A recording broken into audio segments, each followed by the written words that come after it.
Five of Pentacles Reversed. The Five of Pentacles Reversed can point to a time when you are about to move from feeling not very secure into feeling safer. Whether it's because you've realized the time has come to reach out to others, or because you are beginning to see some concrete new prospects, this is a very good thing. In general, the reversed Five of Pentacles says that in the recent past you may have felt left out in the cold, as though everyone but you had everything made in the shade, but that feeling is passing. Your confidence should be beginning to renew now. Trust any reasons you are feeling for being upbeat. Work. You may be moving beyond a place of feeling stuck when this card appears. New opportunities may suddenly be on the horizon. Don't hesitate, move forward with confidence. Yes, the period just behind you may have been a bit bleak, but that doesn't mean that the future will be bleak, too. Think positively and go after what you want and need. Love. For reasons unseen, you may feel something that has been holding you back sort of breaking free. Suddenly, you feel more open to love, more able to take the chance of being vulnerable, and when this happens, almost magically, you may find yourself receiving more love. Be open. If you're already committed, the relationship may suddenly draw closer and become more pleasing. The only problem this card can point to is if your relationship has been built on it's us against the cold, cruel world. To survive, if you have that attitude, that must change. Finances. Especially if you've been worried about money, it seems as though the worry is about to lift. Something comes through that allows you to breathe easier. You will finally know, through and through, that you are going to be all right financially.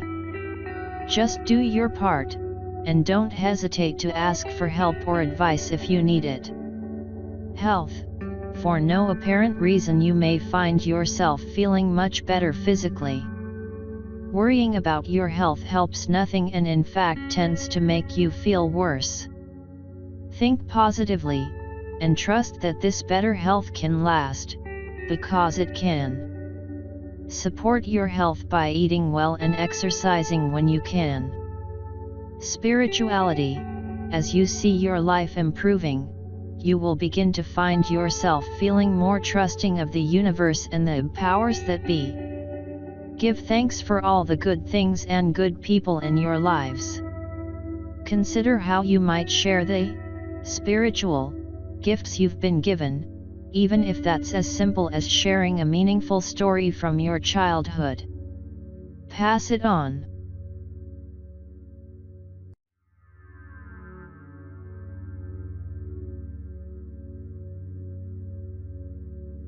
Tarot history. The history of the tarot is shrouded in mystery. Very little in the way of concrete information is known about its origin, although many things have been written about it. We will probably never know the truth, as fact and fiction seem to be irrevocably mixed nowadays. The tarot originated in northern Italy in the early 15th century, sometime between 1420 to 1440. Despite the fact that it is often attributed to originating from China, Egypt, India, or Morocco, to name just a few, there is absolutely no evidence that this is the case. Nor, as is often quoted, is there any evidence whatsoever that the tarot was brought to Europe by the Romanis. The name tarot is often attributed to being Egyptian, Hebrew, or Latin. This is not the case. The earliest names are all Italian in origin. The cards were originally called carte de triomphe. Around 1530 the word tarocchi began to be used to differentiate them from a new game of triumphs that was in vogue at the time. The etymology of this new word is unknown. The German variant was known as tarot and the French tarot. The symbolism for the tarot is drawn from the culture of medieval and Renaissance Europe. The tarot subjects are distinctive to European Christendom. The symbolism does not come from Egypt or any of the other exotic locales often mentioned. It is often stated that modern-day playing cards evolved from the tarot. This is not the case. Modern-day playing cards came to Europe courtesy of Islam. They were an adaptation of the Islamic Mamluk cards. They appeared quite suddenly in many different European cities between 1375 and 1378. These early cards had suits of cups, swords, coins, and polo sticks, and courts consisting of a king and 2 male underlings. The tarot adds the Fool, the trumps, and a set of queens to this system. Sometime before 1480, the French introduced cards with the now familiar suits of hearts, clubs, spades, and diamonds. The Joker is not original to either the early form of modern-day cards, or to the tarot, but instead originated in the USA around 1857 and was used as a wild card in poker as well as the highest trump in euchre. It is also often stated that the Catholic and Protestant churches outlawed the tarot and all who used it in an effort to stamp out so-called heretical teachings. This is not the case. The Inquisition documented what the Church considered as evidence of heresy in great detail. The tarot was not even mentioned. After the Reformation, less controversial images for the Pope and Papess were substituted by card makers as the Church had objected to the original images.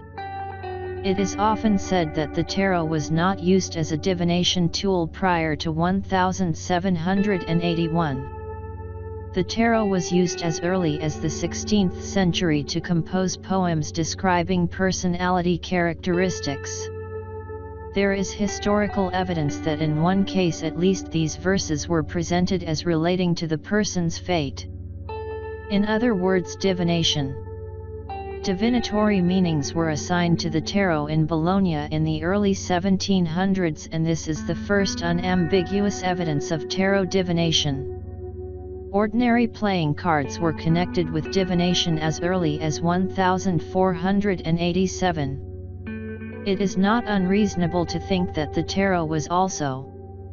The tarot has often been attributed with being a pillar of Western esoterica occultism. This is certainly not the case. The first occult writers to discuss the tarot were Court de Gabellin and the Comte de Melot in 1781. The tarot was not mentioned in any occult work for the first 350 years of its existence. The terms Major Arcana, Minor Arcana, High Priestess, and Hierophant are anachronistic when referring to the older tarot decks. The historically appropriate terms are the Trumps and the Fool, the suit cards, Papess or Popess, and Pope. Likewise, Pentacles and Wands are relatively recent substitutions for the traditional suit names of coins and staves or batons. The original Italian titles of the cards were in some cases different from the later French titles that have become familiar to us through the Tarot de Marseille and its descendants. Also, the ordering of the trumps varied considerably in Italy where the cards originated. It is not known which ordering is the earliest one. Even the number of cards in the deck varied a great deal.